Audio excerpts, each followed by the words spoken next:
Assalamu alaikum. You're listening to Talking Point on Awaz FM. My name's Amjad Bashir, and today's discussion is all about expats, British Asian expats. There's more and more people going abroad to seek sun, sea, and more cash, should I say.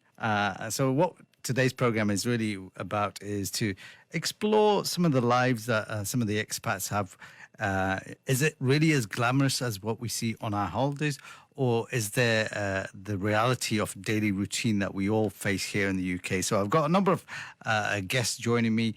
I've got a guest online, and we've also got a guest in the studio as well. Next guest is Yusuf Ahmed, who's an award-winning international lawyer, originally from Scotland.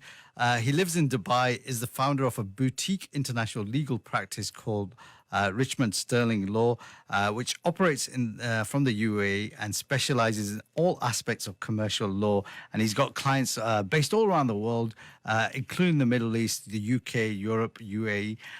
He's also has a keen interest in charitable work, and is offering his time and assistance to help people, particularly those in need and suffering hardship. He's the chief executive and the chairman of a Scottish registered charity, and some of his pro bono work has also been featured in mainstream press reports. But he's based in Dubai. Assalamu alaikum, Yusuf. Walaikum salam, Amjad. Yusuf Ahmed here in Dubai. Very pleased to join the show this evening. Jazakallah khair. Yusuf, let's talk about, how is your sort of experience, your life, quality of life in Dubai? What do you get up to? What kind of beautiful things do you do that we don't get to do here in Scotland? Yeah, it's a good place to live and work. Obviously I run and operate my own boutique legal practice out of the UAE. So, work forms a large part of my routine. And because I have clients all over the world, including in the UAE, and a lot of clients in the UK and Scotland as well. So I'm working across time zones. So it's pretty much 24/7 on call for them as and when they need.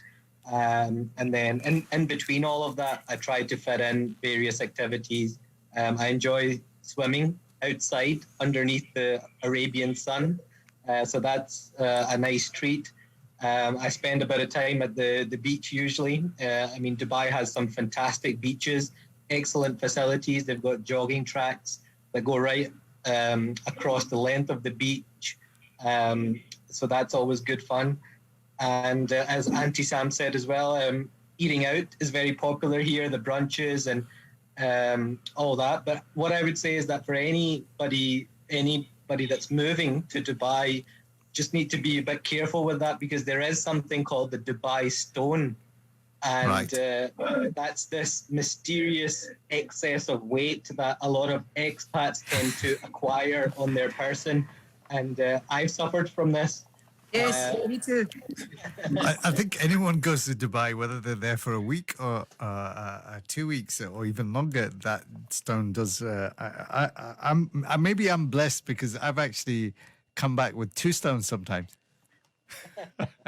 Yusuf, let's talk about obviously businesses. Yeah, you're self-employed, but I guess the financial rewards are much higher as well.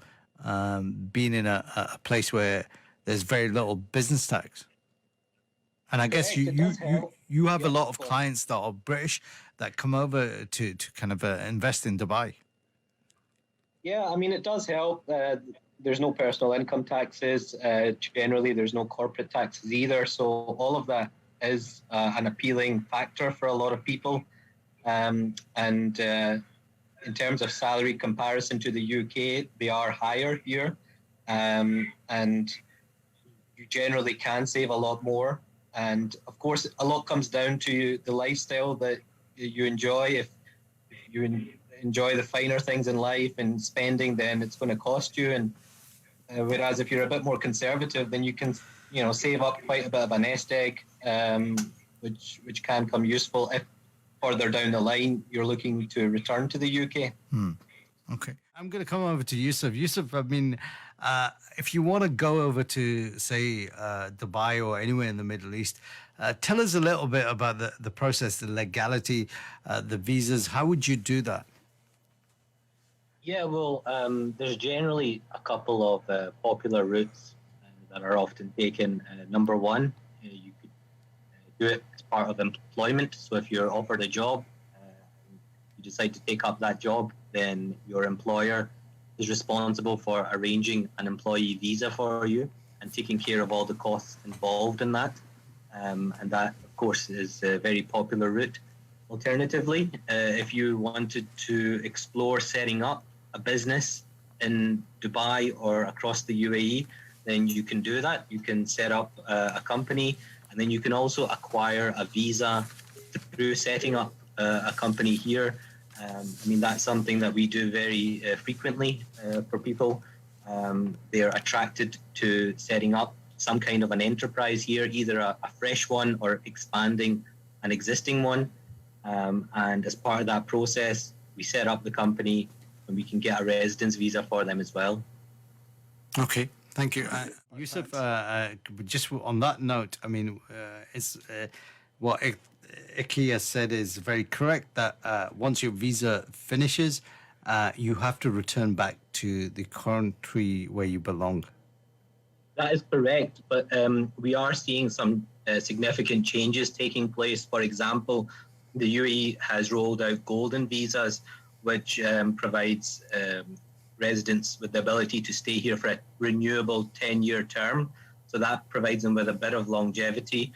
In addition, they've also recently announced proposals to give UAE citizenship to select expats. So this is something that's very new. I've done a YouTube video on this, so do check that out. So there are some changes taking place with a view to encouraging expats to stay in the Gulf and make it their home. Sure. But then again, we've maybe this is going to be a show, a different show altogether, because you hear these horrendous stories where, you know, children are coming on as dependent visas with their parents. And as soon as they reach 18, they have to then go back to their country of origin, something like Pakistan or the UK. But then also there's the other flip side where, you know, people have spent their lives in the UAE, and suddenly the main person who the sponsor visa is on passes away. Then, you know, not only are they having to deal with that calamity, but they're also having to be evicted from the UAE. Yeah, I mean, it's a valid point for concern. It's been an issue from day one. So there are valid concerns around that. And for those in that position, what I would say is for them, it's best to consider the UAE as a second home, and always be mindful that, you know, your first home is your home country, basically. Yep. Great advice, Yusuf. Thank you very much. So I'm going to go around each one of my guests and ask them to summarize any kind of advice they've got, any tips they've got, and is there things that they miss from Scotland? And so I'm just going to go around everyone. I'm going to start off with Yusuf. Yourself, if you've got a couple of minutes, what's your advice for anyone who's contemplating on moving over abroad, and you know, your personal reflections in terms of what are you missing from Scotland? Yeah, I mean, I would just say that for anybody who the prospect of working abroad that appeals to, then just go for it. Give it a go. Try it. Worst comes to worst, you can always come back, and you know, it will broaden your horizons. You will have experiences that you would not have otherwise, and that's what I have felt in terms of my own experience. Professionally, I've worked on transactions and pieces of work that I wouldn't have done had I just remained in Scotland. I've been able to take my career to an international level, and I've met people from all over the world, from Kazakhstan, Kyrgyzstan, Myanmar, Burma, Singapore. You know, I would never have come across these people had I just stayed in Scotland. So, you know, there's a lot of opportunity out there, and if it appeals to you, then absolutely go for it. Whether that is through an employment route, there are a lot of opportunities here, especially with Expo starting in October, And otherwise, you could look at starting a business in Dubai, in the UAE. It's a very pro-business place. I started a YouTube channel in August last year. So I posted some videos about some of these topics about starting a business in the UAE. So any listeners can have a look at those videos. And that's my advice, is give it a go and just do it. Thank you very much. Do you think you made the right decision? Yes. Yusuf, what about you? Can I ask the question to you as well? Right decision? Absolutely. Yeah, if you had told me 10 years ago, that I would end up setting up my legal practice from the UAE, I would have thought it was a crazy idea. But, once you're here, it's such a happening place, such a pro-business place. Everybody's doing something. It's got that can-do feel about it. So, absolutely, I'm really glad that I've done what I've done. Inshallah. Jazakallah khair.